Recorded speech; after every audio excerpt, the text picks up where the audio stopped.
Hey guys, so most of my contemplations this past week, these past few days, have been focused on the subject of being a creator, of manifesting, and how all of that comes together. So thoughts are things, and it's funny how some of the deepest pointers are the most simple, and your mind just kind of wants to go,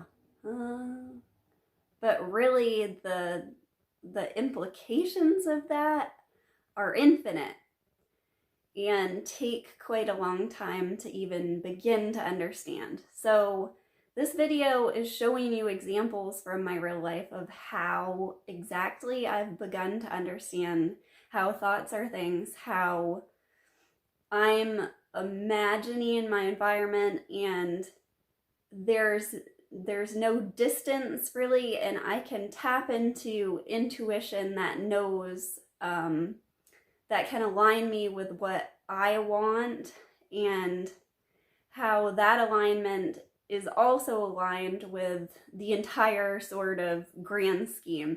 And yet, the only reason that this can happen and this can exist is because everything is this complete non-existent present moment. It's like a complete blank canvas. And no one is more conscious of the fact that paint is utilitarian. There are certain techniques they are using to paint, and the canvas is blank and utilitarian more than the artist, and yet the artist is also the most conscious of the inspiration and sheer magic behind what sort of unfolds and manifests on that canvas. And so that's kind of a good analogy for how to go through your life. And so it wasn't that long ago where I hated the word manifestation. And now it's kind of, I think it's a funny synchronicity that my name is Mandy. And we're manifest, and it always puzzled me in the New Testament how much Jesus uses the term Son of Man. I never really got that. And now that seems to have this really kind of deep meaning. It's so funny because you can give things infinite meanings. This is a fairy tale. It's truly a fairy tale. And you can give things infinite meanings because they have no objective meaning. So becoming conscious of this enlightenment is that sheer freedom to create, and to also realize that you are created creator, no duality between the two. So you're the canvas itself and you're the painter, and you start to realize just how frigging amazing and magical you are. And as somebody who puts himself down their entire life, when you become awake to this, you start to seem like a major narcissist, because you had all these thoughts running through your head about how you fell short and weren't quite good enough. And then that seems to be a stage in awakening, and there seems to be this sort of narcissist stage, and unfortunately some people get stuck in it. But the even greater joy to understand is that everybody has this incredible story unfolding, and everyone has these incredible gifts, hidden gifts. Just everyone is truly just amazing and fascinating, more than you could ever possibly discover. Everybody. And this is, you wouldn't want it any other way. This world is just, it's a magical place, and there's so many things to discover. So I realized in my awakening that I've always sort of been a bit of a witch, and always had this like deep love and connection with nature. But being raised Christian and having all of the sort of myths and fairy tales that I was raised with, that was scary. And I didn't like skulls. I didn't like Halloween. As a kid, I wasn't even allowed to trick or treat. It was evil. And so as an adult, I started to get more and more into Halloween and just love the fantastical elements and kind of the dark side of it, and embracing all of that. And this past winter, I became conscious of how Snow White is really an incredible story and incredibly symbolic. And just before I filmed this, I went back and watched the I'm Wishing / One Song. I'm not sure what the actual title is. On YouTube it's that, and I'll link it. It's the start of the movie. And Snow White's working, she's in tattered clothes, and she wishes for the prince to come, and he shows up and scares her off. And so the whole story, he sings back to her one song. So the whole story is almost this incredible not accidental, nothing's accidental, pointer to non-duality. So you have all these fairy tales where they get married in the end. What does the marriage symbolize? It's non-duality. It's duality merging together and resolving again.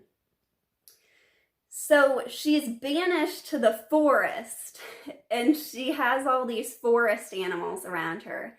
And she finds the 7 dwarfs and gets to symbolize her own emotions. So this is all within one psyche. All these characters are one sort of journey, one sort of story unfolding. So the 7 dwarfs symbolize different parts of her emotions. And the animals in the forest and going into the darkness of the forest and the fear there is so symbolic of the psyche. And so kind of like getting into the magic side of things, it feels like you're going through this kind of darkness at some point, but it also feels like you're entering a magical realm. So the time she spends in the forest with the 7 dwarfs, like putting their house in order, cleaning with them with the help of the forest animals, is so symbolic, because I found that in my own journey of awakening, and that animals became these incredible signs to me.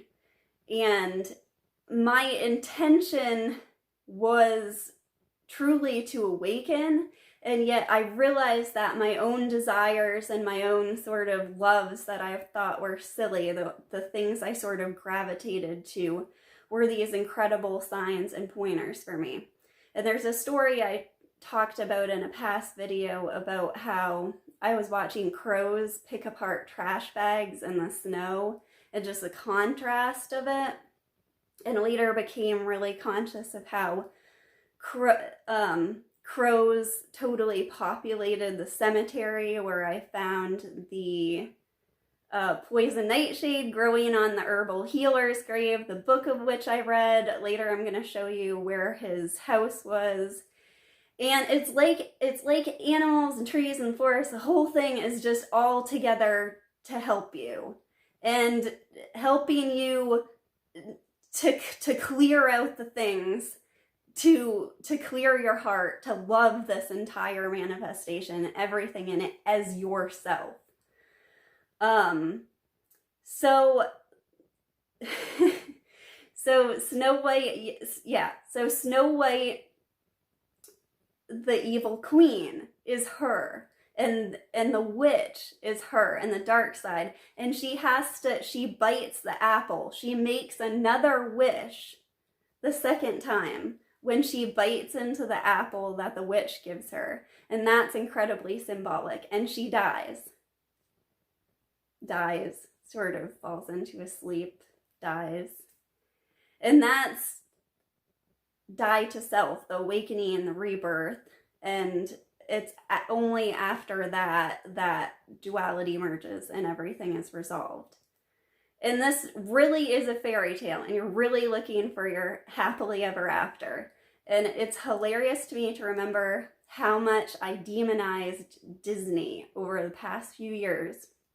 Shun materialism, demonize Disney for being super materialistic. And yes, that's a stage I had to go through, and it's not it. Materialism is a trap. Shunning materialism is a trap, and you're going from trap to trap to trap, and they're not really traps. Thinking that things are traps and they could have been avoided in the past and the story is a trap. This whole thing is a story. So we think we get caught in stories of lack, we get caught in our own stories in our head of how other people like us or don't like us, and we don't allow ourselves to just sheer fantasize about things. And we also think that there are silly things that we can do with our time, and we think there are important things we can do with our time. And so a lot of the sort of becoming conscious of this connection happened with me in nature and just noticing symbols and noticing things. And for you, it's going to happen the things you love, the things you gravitate towards the most. So this, what I'm going to show you is incredibly specific. And it just kind of gives you an example of how just crazy connected things can be.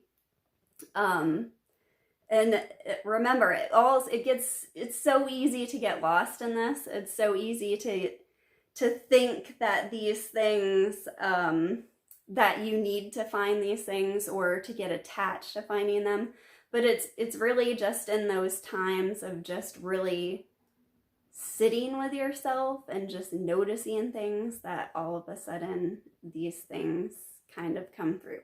So it's also being aware and being willing to see the connection with things and how things are pointing towards helping you. And everything that happens, everything that you create in your reality is really a pointer to helping you to awaken and helping you to become more conscious and one with love. So I show you later in this video how I discovered where the clairvoyant doctor had his home and started going there and having insights there. So I just wanted to show you one thing from that. I found in the ground this this copper and glass that had fused together from a decorative window, and I later looked up and found pictures of the house. It was this Victorian mansion, and there's this window at the very top, and I think that's what this is from. So I found this piece of glass, and don't try this at home. I melted it down into a necklace, and it actually turned blue a little bit. And it was just doing that was just this, seems like a silly thing, but it was just this incredible experience and kind of taking that connection and just a way that made me happy. And so a lot of these things are sort of seem like spells or witchcraft, and that's something I've kind of researched a bit, and I don't really like. I see how it's using law of attraction and everything, but I don't really like the idea of following what other people say to do. I feel like deeply kind of connecting with intuition and just your own environment and kind of really exploring things and seeing what speaks to you and what makes you happy.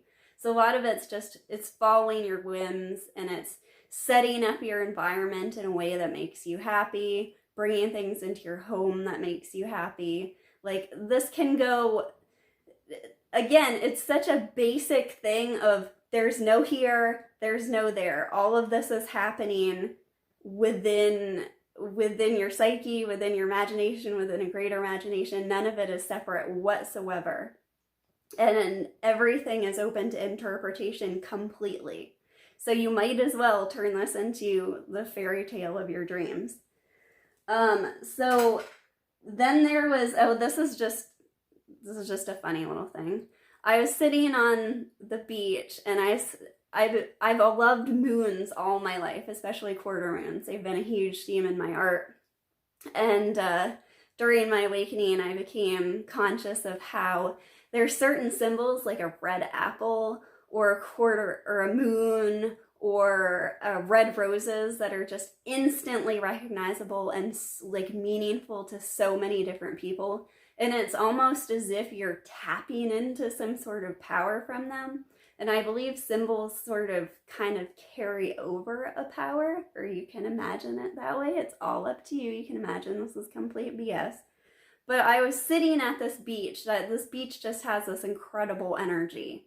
And that's another part of this is just becoming sensitive to the energy of certain places and finding, it seems to all connect into intuition, and it also connects into like this kind of depth of, you wouldn't call it happiness, but it's like this depth that transcends time. I don't know what's timeless. It's just, and starting to just sit in nature is the way that I really become conscious of this. But anyway, I had gone somewhere and I was wearing this dress that's just this, has moons all over it. And I sat down on the beach and I found this rock with a hole in it. And I found a shell that had a moon. And so I took this and set it up on my shelf. And it was just, to be wearing the dress and to have that like perfectly fit in there was just hilarious to me. I've also found actual crystals on the beach. I don't really like buying things so much. I do sometimes, but finding them is just kind of the fun of it for me. And then at where the clairvoyant doctor's mansion was, I found these, and these were a symbol. Again, I'm an artist, so the visual things kind of stick in my mind more than words or language. And so I became conscious of how old houses are always at the top have two windows. And it's like when you see the house completely gutted, it's this creepy haunted house. It's like it has eyes, like it's staring at you. And so I found these just left there between the two foundations. And they have hearts in them and they look like little owl faces. And so I was like, oh, they're black. I had to look it up because I've never seen these before in my life. Maybe you have. They're black walnut shells. So I looked up black walnut shells and I was like, yeah, I found what the tree looked like. I'm like, I'm gonna find the black walnut tree. There has to be one around there. So I spent weeks trying to find this black walnut tree. Never found it. I have no idea where they came from. Maybe a squirrel. And then I went for a long run, and there's this place I run that's really really special to me. A lot of places are special to me. And I was super depressed and just I was like kind of stuck contemplating on things, and it was kind of right after I had my awakening and the kind of high of it wore off, and I was having a hard time. And I was kind of thinking a lot about the inner child and feeling really immature, and just like I had this awakening, and like I was having a really hard time making sense of my world and integrating things. And so as I turned around, right as where I turned around on that run, I found this on the side of the road. And of course my name is Amanda, and that was another thing during the awakening, that I have always hated my name, and it means worthy of love. And my favorite color when I was a little girl was hot pink, and so finding this was just a sign that, yeah, you're loved, you're a little kid, you'll grow up, it's fine. Stop making such a big deal of yourself. And of course, this, like, a kid threw this out the window, whatever. You can make any meaning you want for it, but why, if you're gonna make a meaning and you're searching for meaning, why not make the meaning that you want? And so it's all about consciously creating, daydreaming, giving things a space to unfold for you. And there's one last thing I want to show you, which was really cool. So right before the awakening, my kitchen sink drain got hopelessly plugged. And so I discovered the law of attraction, and I discovered Abraham Hicks. And so the first thing I was like, God damn it, I'm going to use this. And because the sink was draining sometimes and not other times, and I thought it was super cold and I had this ice build up in there. And I'd asked several people to help me fix it, and nothing was working. So I'm like, I'm going to use this. And it ended up being like I realized that was kind of the thing that showed me. I realized I was trying to force something through by thinking about how much I didn't want the sink to be unclogged. And so eventually I had to wait until spring with the sink drain that was barely draining, and it was awful. And so I finally got somebody to come and dig up the drain with an excavator. And that morning I was listening to one of my favorite songs, which is Electric Love by Borns. And in the song, the line just struck me that morning. You're like lightning in a bottle. And I was like, that sounds awesome. That's an awesome line. And I thought about this art project I did years ago that was of that theme. And so I go out and they're digging out the lawn, and I find that they've excavated this. And it's a antique lightning jar. And then in this I have this is the tree that grows right by the clairvoyant doctor's grave where I found the nightshade growing. And it's a, hold on. Black locust, sorry. And that's a black locust, so it's super witchy looking. I was getting confused with black walnut because I just talked about those. And they have thorns, and they're just almost snake-like and really cool looking. And I'd never seen them before. We didn't have them growing up. And so these trees are just like right across from his grave, and they're spectacular. And it lost a branch, and so I took it home. And I looked up these trees, and they are the most likely to be struck by lightning for some reason. Nature is just weirdly cool. But there's so many connections. I could go on forever. There's so many connections, and it's about kind of uncovering how you created everything. And this is very surface level. It goes much deeper, I'm sure. And like I said, it's important to take it back to understanding that this is a blank canvas. And so nothing that can be known is really known. Nothing is objective. Nothing is set in stone. And so we came here to be creators. This is all... I've been looking for this analogy forever, and I found it by watching the show I was sheerly inspired to watch just for fun. And it's like you're Cinderella, and the fairy godmother shows up and turns you into this beautiful princess for the ball for one night. And it's like the ridiculousness of being mad at her that was only one night. It's like, this is this magical gift. This is this magical one shot. And there's no downside to it whatsoever. So create things how you want them to be created and realize you're writing your own fairy tale. So I'm going to show you some of the places, the actual places that have a lot of meaning to me. And I'll talk to you guys again soon. So this used to be the driveway, and now it's all grown in. As you can see, it's a little bit dark, and there's this beautiful patch of ivy here.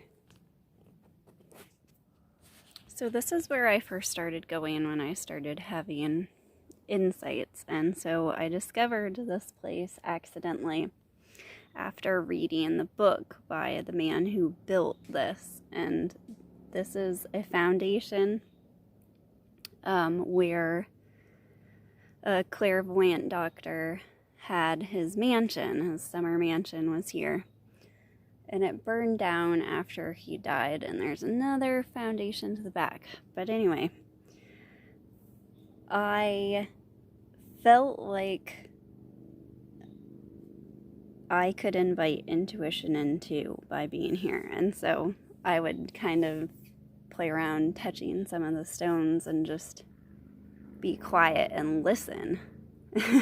And that's really what the magic was, just kind of letting my brain imagine what would happen if it was just quiet and listened to intuition. And also sort of realizing that it wasn't just my own wisdom that I was inviting in. and that's when magic really started unfolding. And so I started getting a few insights that were really meaningful and really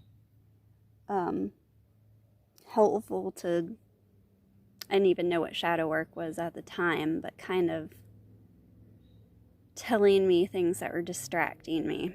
And then I had a major insight from this tree, and I came here one day, and this tree was cracking, like actively cracking apart in the wind. And I just looked at it, and I had the realization that of duality, that non-duality is one and two at the same time. And it almost looks like a heart. And then later, as things started unfolding, I discovered other little crazy things about this place that are almost as if it was left for me to find. So this is the second part of the foundation, and there's this really weird rock that looks like it's staring at you. I don't know if you can see it from here, but the doctor who built this house was not only a Mason, as in the organization, the Masons, but also was a stonemason by trade that he learned as a teenager. So it's really cool. And I don't know if you can see because it's starting to get dark, but there's a birch tree with a perfect eye right there. This is very cool. So this summer is pretty dry, but these are chanterelle mushrooms, and I learned how to identify these and got brave enough to do some mushroom foraging, at least with these, which are really easy to identify, but I still spent a couple hours making absolutely sure before I ate them. But to find them here for the first time was really amazing. So I was glad for the opportunity to kind of up my foraging game. This is one of my favorite spots. It's where the lightning struck and burnt some of the trees. So there's charcoal around here. And I like to come and draw on the rocks sometimes and write things down. It was a place I actually thought of in the book idea I had that took place here. And I never found this place until this year, and it's more perfect than any place I could have dreamed up in my imagination for the scene to take place that I couldn't think of a place for. So it's a really special spot to me, and it's funny how things in your psyche kind of resolve and you see how they get created. Like you have an idea, and then in your imagination you just imagine something, and then reality kind of comes and reflects that, and that's basically what it's all about. And Phil, who I work with, has a dream board suggestion for everyone, that everybody get a whiteboard and put it on their wall and write down the things they want on it, and your mind will get to work. The universe will kind of get to work on figuring out how to make your dreams a reality. So writing things down and getting them in front of you can be powerful, and this is kind of a natural romantic dream board, I guess. It's like my own little dream board out here, so it's really cool.